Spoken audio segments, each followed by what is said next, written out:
Assalamualaikum warahmatullahi wabarakatuh. Selamat pagi, semoga kalian selalu sehat dan tetap semangat untuk belajar. Baik, sebelum kita mengawali kegiatan hari ini, mari kita berdoa terlebih dahulu. Membaca surat Al-Fatihah, kita mulai. Selesai. Alhamdulillahirrahmanirrahim. Baik, sebelum kita ke materi, Bu Nita akan mengabsen terlebih dahulu ya. Oke, dari Ananda Fikri. Oke, ada ya. Ananda Fitri, Yuni, Hilman, Farid. Oke, terima kasih yang hari ini sudah hadir.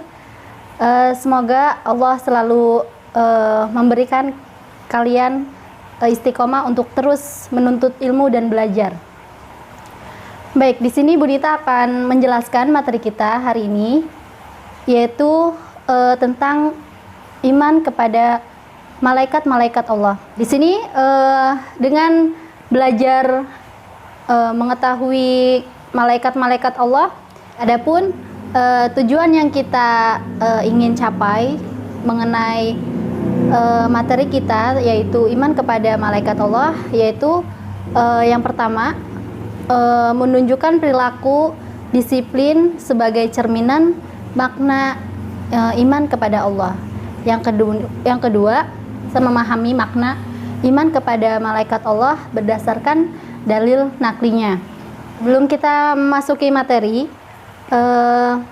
tanpa sadari sebetulnya kalian itu sudah melakukan perilaku yang mencerminkan iman kepada malaikat-malaikat Allah. Yang pertama yaitu adanya berdoa sebelum melakukan aktivitas. Dan yang kedua saling tolong menolong. Bu Nita yakin di sini semua pasti pernah melakukan tolong menolong antar sesama manusia. Ketiga, pasti bisa menghindari perilaku-perilaku buruk dan selalu melakukan perbuatan-perbuatan terpuji. Di sini Bu Nita akan bertanya, apa sih malaikat itu? Ada yang mau menjawab? Silakan, boleh mengacungkan tangannya. Ya, betul. Silakan, boleh berpendapat. Ya, betul sekali. Bahwasanya malaikat itu merupakan ciptaan Allah yang diciptakan dari nur atau cahaya. Dan kita harus yakin terhadap malaikat Allah karena percaya kepada malaikat Allah itu merupakan rukun iman yang kedua. Nah, sebagaimana dalam Quran surat Al-Anbiya ayat 19 yang berbunyi, walahu man fis samawati wal ard wa man indahu la yastakbiruna ibadatihi wa la yastahsirun, yang artinya, dan miliknya siapa yang di langit dan di bumi dan malaikat-malaikat yang di sisinya tidak mempunyai rasa mengeluh untuk menyembahnya dan tidak pula merasa lelah. Surat Al-Anbiya ayat 19. Bisa melihat di Al-Quran dan dipahaminya. Syarat tentang malaikat di sini harus mengetahui sifat-sifat malaikat. Yang pertama yaitu bahwasanya malaikat selalu patuh terhadap perintah Allah. Dan yang kedua, malaikat itu bisa berubah wujud. Seperti halnya ketika malaikat Jibril mendatangi Nabi Muhammad, malaikat Jibril ini berubah menjadi sahabat Nabi, yaitu Dihyah Al-Kalbi. Dan yang ketiga, malaikat itu tidak makan dan minum. Selanjutnya, tidak berjenis kelamin. Dan yang kelima, tidak pernah merasa letih dan beribadah terhadap Allah Subhanahu wa taala. Yang selanjutnya, malaikat itu senang mencari dan mengelilingi majelis-majelis zikir. Dan yang terakhir, malaikat itu selalu berdoa bagi hamba Allah yang duduk menunggu setelah sholat berjamaah. Jadi ketika sholat berjamaah itu jangan langsung pergi, tapi harus menunggu dan berdoa, karena di situ malaikat akan mengaminkan semua doa-doa kita, dan insya Allah akan terkabulkan, amin. Nah, itulah tadi beberapa sifat malaikat yang sudah bisa dipahami ya. Oke, baik. Di sini Bu Nita akan bertanya, ada yang tahu berapa jumlah malaikat itu? Ya, betul sekali, ada 10. Namun di sini dalam Al-Qur'an tidak menyebutkan berapa banyak jumlah malaikat. Namun dari beberapa penjelasan hadis yang diriwayatkan oleh Bukhari Muslim dari Anas bin Malik, bahwasanya pada saat Nabi Muhammad SAW itu Isra Miraj dan bertemu dengan Nabi Ibrahim yang sedang bersandar di Baitul Ma'mur, Nabi Muhammad ini melihat malaikat yang jumlahnya kurang lebih 70.000. Nah, dari hadis tersebut menandakan bahwa jumlah malaikat itu sangatlah banyak ya. Namun di sini hanya akan dijelaskan beberapa malaikat, yakni ada 10. Di antaranya adalah malaikat Jibril yang dimana malaikat Jibril ini bertugas untuk menyampaikan wahyu kepada Nabi dan Rasulnya. Yang kedua adalah malaikat Mikail, di mana Mikail ini ditugaskan oleh Allah untuk mengatur kesejahteraan makhluknya, seperti mengatur angin, mengatur hujan, dan juga mengatur rizki manusia. Dan yang ketiga yaitu malaikat Israil, yaitu meniup trompet pada saat dimulainya kiamat dan hari kebangkitan di padang mahsyar nanti. Yang keempat ada malaikat Israil yang diberi tugas oleh Allah untuk mencabut nyawa seluruh makhluk hidup, baik manusia, jin, iblis, setan, ataupun malaikat. Dan yang kelima adalah malaikat Mungkar dan Nangkir ini ditugaskan oleh Allah untuk menanyakan di alam kubur. Lalu yang keenam ada malaikat Raqib, di mana malaikat Raqib ini selalu mencatat amal baik kita. Kemudian ada malaikat Atid yang mencatat amal buruk manusia. Kemudian ada malaikat Malik yang ditugaskan oleh Allah untuk menjaga pintu neraka. Kemudian yang terakhir adalah malaikat Ridwan, di mana malaikat ini ditugaskan oleh Allah untuk menjaga pintu surga. Mudah-mudahan kita semua bisa masuk surga ya, amin, dan bisa bertemu malaikat Ridwan nanti saat kita memasuki pintu surga. Setelah tadi pemaparan materi tentang iman kepada malaikat Allah, di mana kita sudah membahas tentang sifat-sifatnya, tentang tugas-tugas malaikat yang ke-10 tadi. Baik, di sini Bu Nita akan menunjukkan beberapa gambar.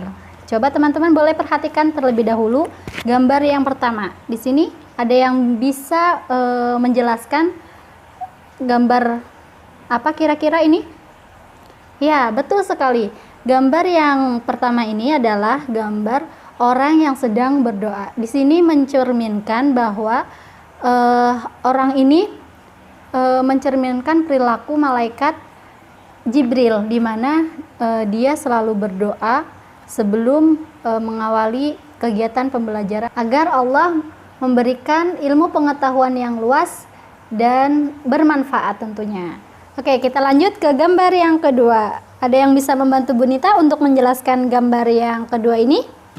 Ya, silakan Farid, boleh berpendapat.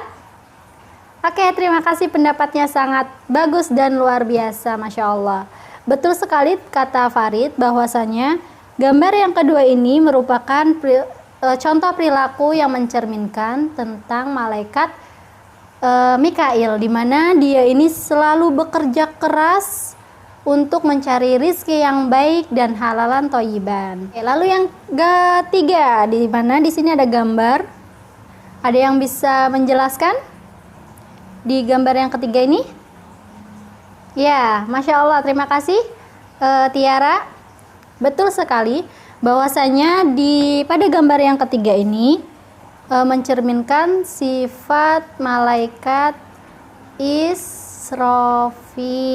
Betul. Dimana orang ini selalu berdoa kepada Allah untuk meminta sama Allah, memohon sama Allah perlindungan baik di dunia maupun di akhirat. Hafal doa kebaikan dunia akhirat? Ya, kita coba bacakan sama-sama doa kebaikan dunia akhirat. Robbana atina fid dunya hasanah wa fil akhirati hasanah wa qina adzabannar. Masya Allah. Udah hafal ya? Amin. Oke, baik, lanjut. Kira-kira siapa yang bisa bantu menjelaskan untuk gambar yang keempat? Ya, terima kasih untuk pendapatnya. Masya Allah. Dimana kita lihat di sini ada seorang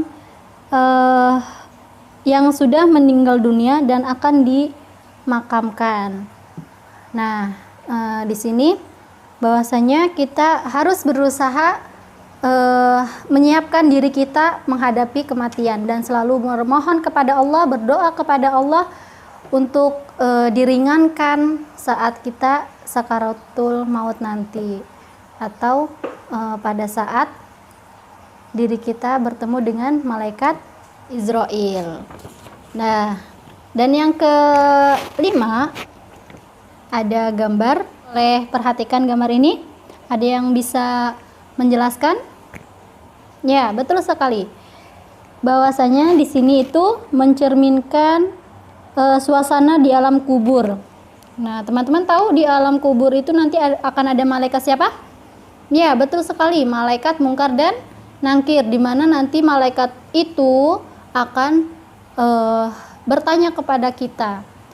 Dan untuk kita bisa menjawab pertanyaan malaikat Mungkar dan Nangkir itu, kita harus berdoa, selalu berdoa kepada Allah untuk diringankan siksa kubur nanti dan dilapangkan alam kuburnya. Nah, lanjut ke gambar yang keenam. Kira-kira ada yang tahu gambar apa ini? Ada yang bisa menjelaskan? Ya, betul sekali. Bahwasanya di dalam gambar ini ada seorang anak kecil yang membantu seorang nenek-nenek yang akan menyeberang jalan.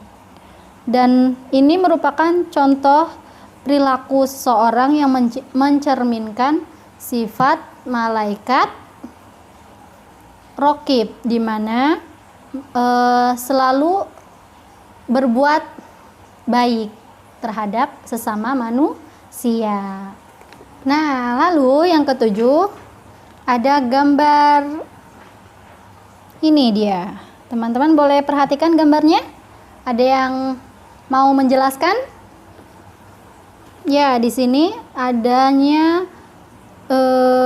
larangan untuk jangan mendekati zina, wala taqrabuz zina.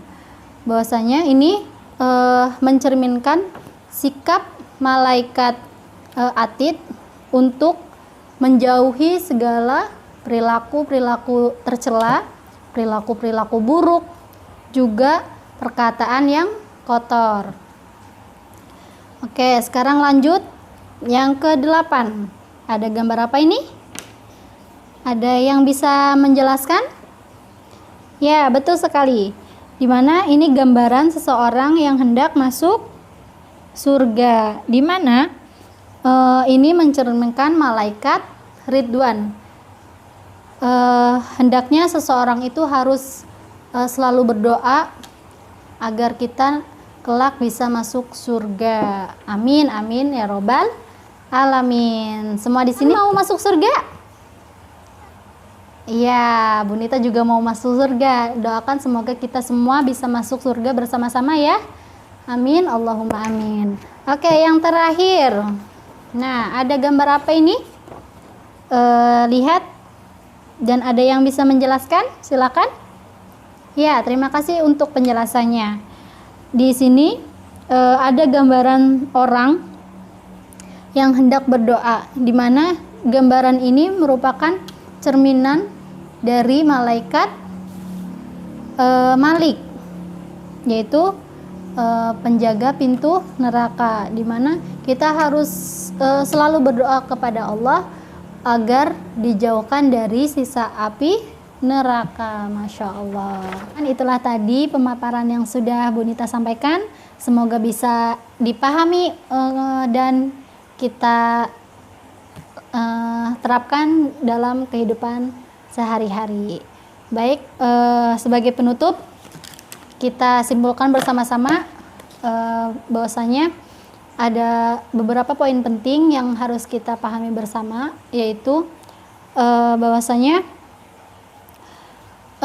dengan mempelajari malaikat Allah ini, kita bisa memberikan motivasi terhadap diri kita untuk selalu terus beribadah kepada Allah Subhanahu wa Ta'ala. Dan yang kedua, teman-teman harus yakin bahwasanya malaikat itu selalu mencatat amal perbuatan baik dan perbuatan buruk kita.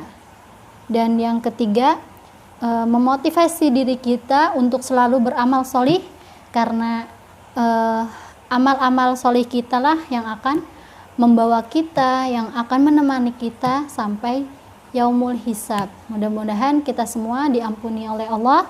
Wallahu a'lam bishawab. Wassalamualaikum warahmatullahi wabarakatuh. Kita tutup dengan hamdalah. Alhamdulillahirabbil alamin.